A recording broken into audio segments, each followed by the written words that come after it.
In a small, poor village in 19th century Japan, a carpenter's son was born into a life of hardship. He had almost no money, no formal education, and no connections. And yet, more than 100 years later, the name of his family would be stamped on around 10 million cars sold every single year, all across the planet. This is the incredible true story of how a poor Japanese boy created Toyota, one of the largest and most respected companies the world has ever seen. His name was Sakichi Toyoda, born in 1867. To understand his struggle, you have to understand the Japan he was born into. It was a land just emerging from centuries of isolation, suddenly forced to confront a powerful, industrialized West. The country was poor, rural, and desperate to catch up. For a boy in a remote farming village, the future looked like a lifetime of the same back-breaking labor his parents knew. Escape seemed impossible, but Sakichi had something rare, a restless, inventive mind. Sakichi's father was a carpenter, and the boy learned the trade, working with wood and tools from a young age. But what truly captured his attention was not building houses. It was watching the women of his village, including his own mother and grandmother, weave cloth by hand.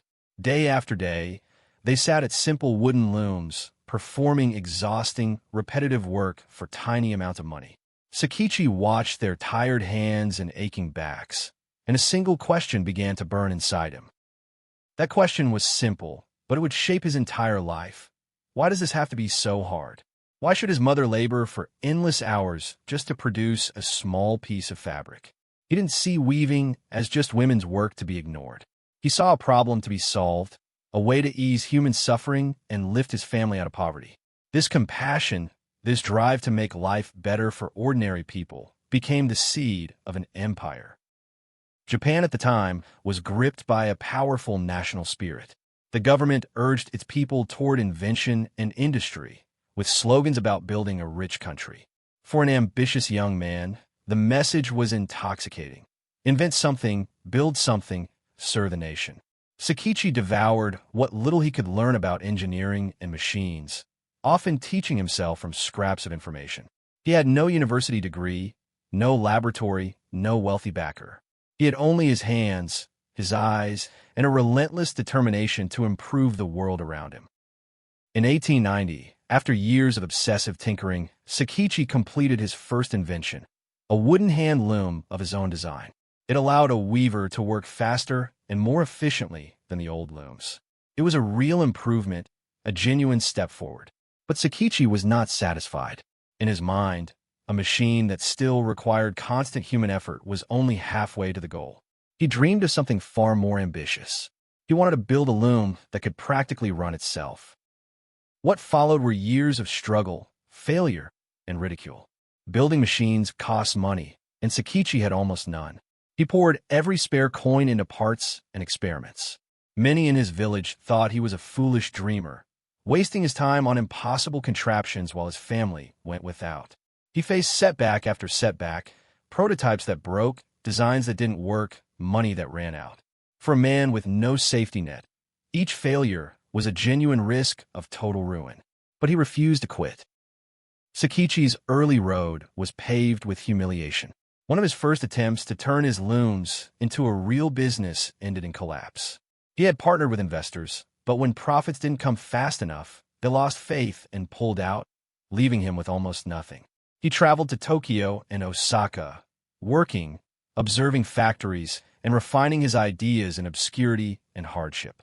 For years, he was a nobody, a poor inventor chasing a vision that almost no one else could even see. But every failure taught him something his rivals didn't know. He learned not just about looms, but about business, about money, about people. He learned that a great invention is worthless if you cannot manufacture it reliably and sell it at a profit. These hard, humbling years were not wasted time. They were the education that no school could ever have given him, the slow accumulation of hard-won wisdom that would later let his family build something that lasted for generations. Slowly, through sheer persistence, his machines got better. He developed power looms driven by steam and later electricity, dramatically increasing how much cloth a single worker could produce. His inventions began to attract attention and, finally, some income. Sakichi was learning a lesson that would define the company he would one day inspire.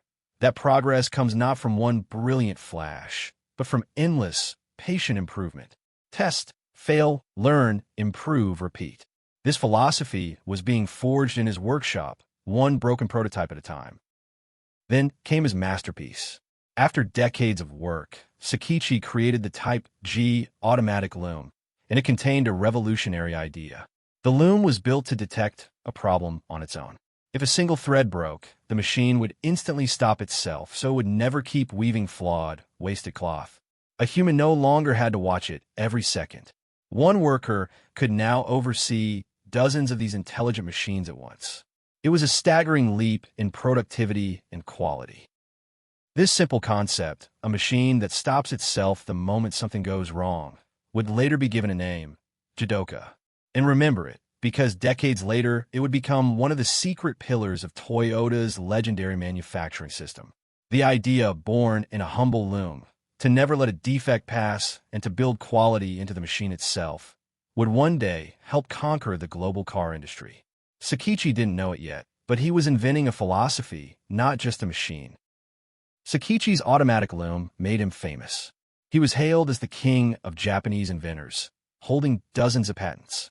The poor carpenter's son had built a thriving company, Toyoda Automatic Loom Works. From near nothing, through decades of failure and relentless effort, he had created something of real value. He had achieved the dream of lifting his family out of poverty. For most men, this would have been the triumphant end of the story. For Sakichi, it was only the foundation for something even greater. There's a crucial detail in how Sakichi came to dream of cars at all.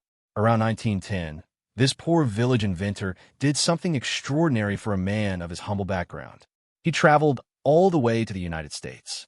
There, in the booming heart of American industry, he watched the automobile beginning to transform an entire society. The sight stayed with him for the rest of his life. He sensed that this machine would reshape the whole world, and that Japan could not afford to be left behind. The seed of Toyota was planted across an ocean. In 1929, a defining moment arrived. A British company, the famous Platt Brothers, recognized the brilliance of Sakichi's automatic loom and offered to buy the production and sales rights for use outside Japan. The price was £100,000, an absolute fortune at the time. For the son of a poor village carpenter, it was almost unimaginable wealth, the ultimate validation of a lifetime of struggle. But what Sakichi did with that money is the true turning point of this entire story. He did not retire. He did not simply enjoy his riches. Instead, Sakichi looked to the future, and he looked to his son, Kiichiro. He had a powerful belief that each generation must build something new and not just live off the achievements of the past. The age of looms, he sensed, was peaking. The future belonged to a different machine, one beginning to transform the entire world. The automobile, and he wanted his son to lead Japan into that future. There's a famous idea passed down in the family, capturing Sakichi's spirit. He urged his son not to be content with the loom business, but to go out into the world and create something of his own to serve the country and the coming age. The loom fortune was not meant to be a comfortable cushion. It was meant to be fuel, seed money for the next great leap.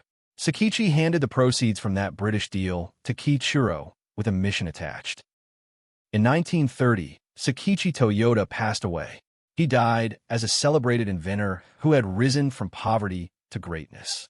But his final, greatest gift was not a machine. It was a mindset and a mission planted firmly in his son. Kiichiro now carried an enormous weight on his shoulders to take his father's fortune and his father's philosophy and to charge headfirst into one of the most difficult, capital-intensive, and competitive industries on Earth, building automobiles in a country that had never done it. To appreciate how insane this challenge was, picture the world in the early 1930s. The automobile industry was completely dominated by American giants like Ford and General Motors. They had massive factories, decades of experience, and overwhelming resources. Japan, by contrast, had no real car industry of its own. The foreign companies even assembled their vehicles right there on Japanese soil. For a loom company to suddenly decide it would build cars and compete with the titans of Detroit seemed like pure madness. Kiichiro was mocked for the idea. Critics said Japan simply could not build a proper automobile, that the engineering was too advanced, the gap too wide. Even within the family business, many thought it was a reckless gamble that could destroy everything Sakichi had built. But Kiichiro had inherited his father's defining trait, the refusal to accept that something was impossible just because it had never been done. He set up an automobile division inside the Loom company and quietly went to work. The early work was brutally hard. Kiichiro and his small team bought foreign cars, took them completely apart, and studied every single piece to understand how they were made. They tried to build their own engine, casting metal, machining parts, learning through endless trial and error. They failed again and again. Producing a reliable engine block alone was a monumental struggle. But just like his father in that Loom workshop decades earlier, Kiichiro pushed through every failure, treating each one as a lesson. They studied the very best in the world in order to learn. Kiichiro's engineers examined American cars from the likes of Chevrolet and Chrysler, even drawing inspiration from the sleek, modern designs pouring out of Detroit. This was not shameful copying. It was how a latecomer learns to compete, by mastering what the leaders had already done, then improving on it. Every borrowed idea was a stepping stone toward something that would one day surpass the very companies they had studied. They were humble students before they became masters. By 1936, the team had done it. They produced their first passenger car, a vehicle that proved Japan could indeed build automobiles. And in 1937, the automobile division was spun off into its very own company, the birth of what we now know as Toyota Motor Corporation. The dream Sakichi had planted in his son had taken physical form. A poor carpenter's grandson legacy had given the world a brand new car company. But there was one small, fascinating change along the way. The family name was Toyoda, but the company was named Toyoda with a T. Why the change? There were a few reasons. Written in Japanese characters, Toyoda took 8 brushstrokes, and 8 is considered a lucky number bringing prosperity. The new name also sounded cleaner and clearer, and it separated the public company from the private family name. So, a small tweak, made for luck and clarity, gave birth to one of the most recognized brand names on the planet. Toyota was born. But the road ahead was anything but smooth. Soon, the world descended into the Second World War, and Japan was devastated. Cities lay in ruins. The economy collapsed. Resources vanished. Like much of the country, the young Toyota company was pushed to the absolute brink of survival. Everything Sakichi and Kiichiro had built was now in danger of disappearing entirely. The dream of a great Japanese car company looked like it might die before it ever truly lived. In the years after the war, Toyota teetered on the edge of bankruptcy. The company was drowning in financial trouble, unable to sell enough cars, struggling to pay its workers. In 1950, the crisis exploded into a bitter labor dispute as the company was forced to cut jobs to survive. It was a dark and painful chapter, and what Kiichiro did next revealed the deep sense of honor and responsibility that ran through the Toyota family, a value as important as any invention. Kiichiro Toyoda took personal responsibility for the painful layoffs and the company's troubles, and he resigned as president. He stepped down, accepting the blame, so that the company and its workers could move forward. It was a profound act of accountability, the leader sacrificing himself for the survival of the whole. Tragically, Kiichiro died in 1952, not long after, never living to see the extraordinary heights his company would reach. He had carried his father's mission as far as he could, at great personal cost.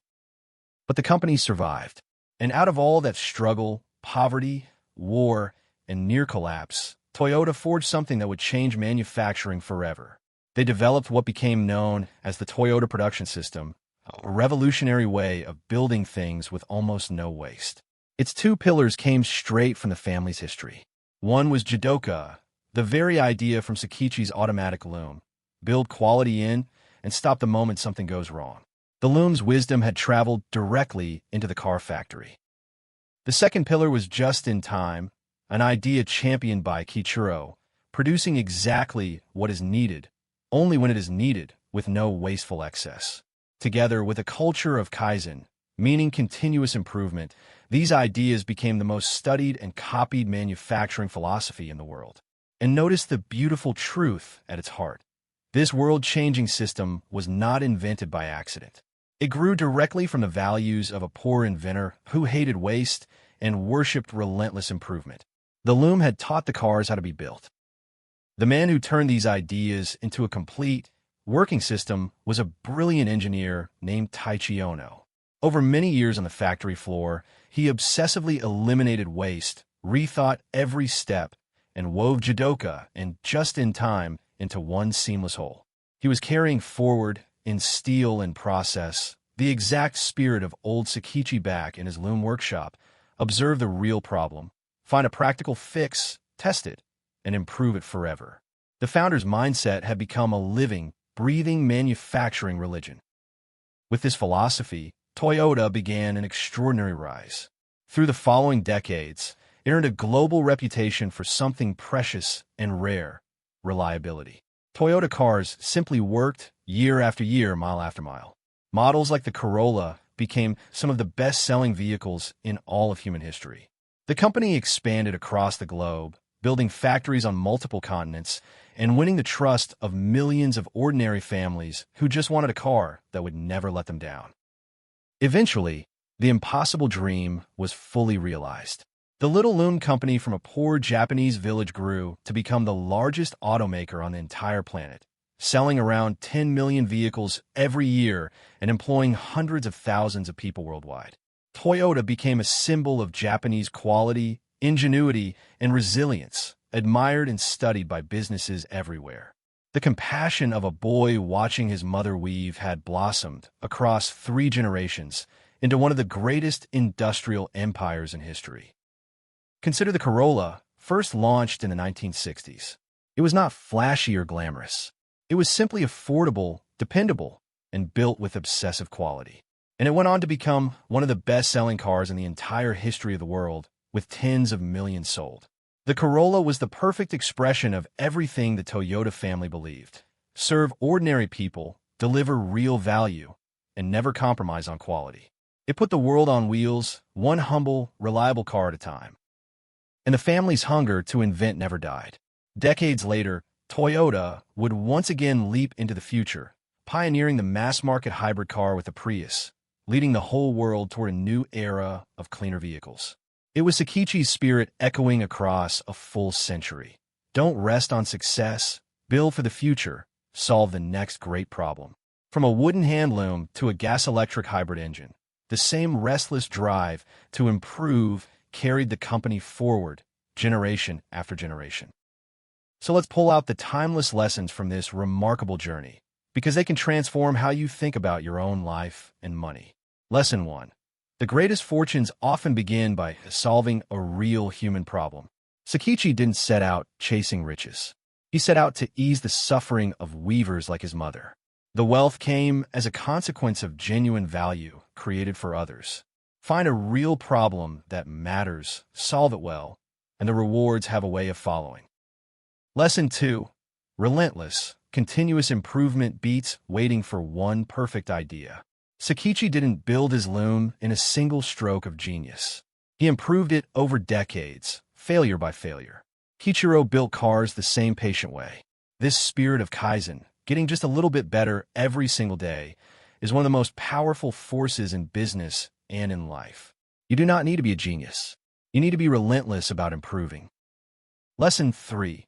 Build for the future, and don't just rest on past success. The pivotal moment in this whole story was Sakichi giving his loom fortune to his son to chase a brand new industry, instead of simply enjoying his wealth. He understood that yesterday's triumph can become tomorrow's trap if you stop innovating. The empires that endure are the ones willing to reinvest their success, take new risks, and reinvent themselves before they are forced to. Comfort is the enemy of greatness. Lesson 4. Failure is not the opposite of success. It is the path to it. Both Sakichi and Kiichiro failed constantly, broke prototypes, ran out of money, and were mocked as fools. Yet they treated every failure as information, a clue pointing toward the solution. The people who achieve extraordinary things are rarely those who never fail. They're the ones who refuse to let failure stop them, who keep going long after others would have quit. Persistence is the real superpower.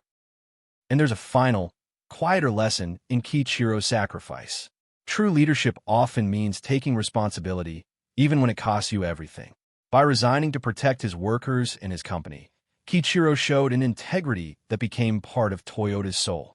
Wealth and success built on honor and responsibility tend to last. Those built on greed and shortcuts tend to crumble. The character of the people behind a company matters just as much as their inventions. When you step back, the story of Toyota is not really about cars or looms or even money.